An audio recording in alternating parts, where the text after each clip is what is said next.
आज हम बात करने जा रहे हैं एक ऐसे गेम चेंजर मोमेंट की जिसने चीन की नींव हिला दी है, और वो भी अफ्रीका में।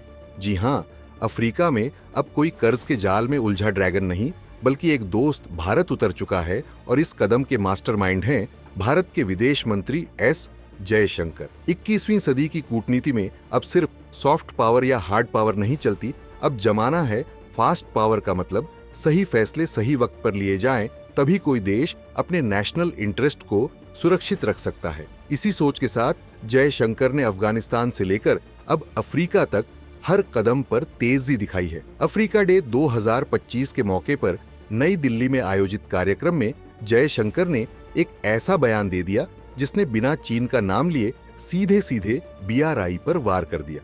जयशंकर ने कहा कि भारत और अफ्रीका के रिश्ते एम्पैथी और स्पेशल पार्टनरशिप पर आधारित हैं, न कि किसी एक्सट्रैक्टिव मॉडल पर।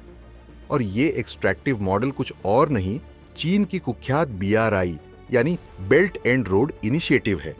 उन्होंने जोर देकर कहा कि भारत न सिर्फ अफ्रीकी देशों की जरूरतें समझता है, बल्कि उन्हें ग्रांट असिस्टेंस यानी बिना ब्याज और बिना लौटाने वाला सहयोग देता है। अब तक भारत अफ्रीका को $700 मिलियन से भी ज्यादा की ग्रांट दे चुका है। ठीक इसी वक्त एक और बड़ी खबर आई, ऑस्ट्रेलिया के प्रतिष्ठित लोई इंस्टीट्यूट की रिपोर्ट। इस रिपोर्ट ने चीन की असली नीयत को बेनकाब कर दिया। 2025 में अकेले चीन ने 54 गरीब और संकटग्रस्त देशों से $22 अरब का सिर्फ ब्याज वसूला है, और ये आंकड़ा पेरिस क्लब यानी पश्चिमी देशों के कुल ब्याज वसूली से भी ज्यादा है। यानी चीन सिर्फ कर्ज नहीं देता, वो आपके खून पसीने की कमाई भी ब्याज के रूप में निचोड़ लेता है। अब दुनिया भर में चीन को लेकर गुस्सा फूट रहा है। लोग कह रहे हैं कि BRI मतलब मॉडर्न डे शाइलॉक, यानी ये कोई विकास परियोजना नहीं, बल्कि एक लालची साहूकार की रणनीति है। श्रीलंका की हालत सबने देखी। हम्बनटोटा पोर्ट को चीन को 99 साल की लीज पर देना पड़ा।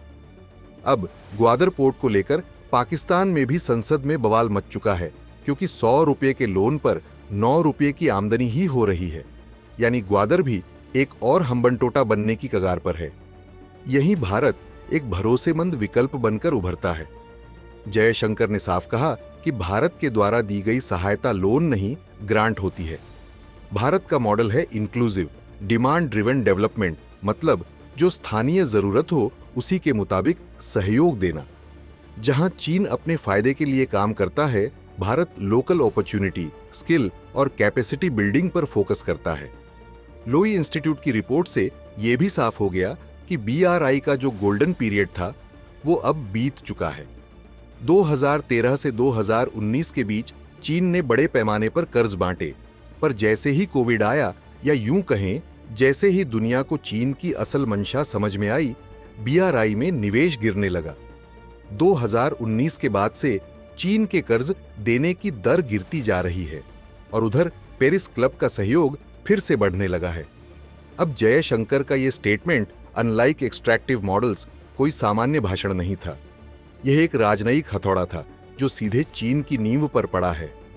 भारत अफ्रीका को न केवल कर्जमुक्त विकास का मॉडल दे रहा है, बल्कि चीन के दबदबे को भी तोड़ रहा है। यह वही कूटनीतिक समझ है जिसे हम फास्ट पावर डिप्लोमेसी कहते हैं, और ये सब उस वक्त हो रहा है जब चीन की खुद की अर्थव्यवस्था डगमगा रही है। आज चीन डिफ्लेशन की समस्या से जूझ रहा है, यानी मांग घट रही है, महंगाई नहीं बढ़ रही। डिमांड न होना मतलब अर्थव्यवस्था में दम नहीं, मतलब लोगों के पास पैसा नहीं। इसका सीधा असर चीन की GDP ग्रोथ पर पड़ेगा।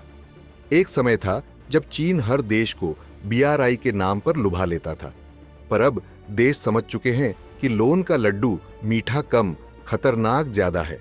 खैर, जयशंकर का अफ्रीका डे पर दिया गया भाषण केवल एक समारोह नहीं था, वो था एक स्ट्रैटेजिक स्टेटमेंट जो भारत को अफ्रीका का भरोसेमंद साथी बनाता है और चीन को उसके ही खेल में मात देता है।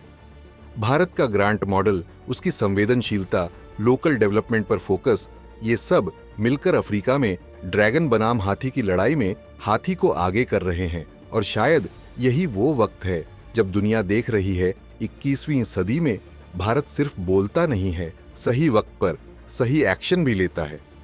तो कैसा लगा आपको भारत का यह अफ्रीकन मास्टर स्ट्रोक? क्या आपको लगता है कि भारत चीन को अफ्रीका में पछाड़ देगा? हाँ या ना में कमेंट करके जरूर बताएं।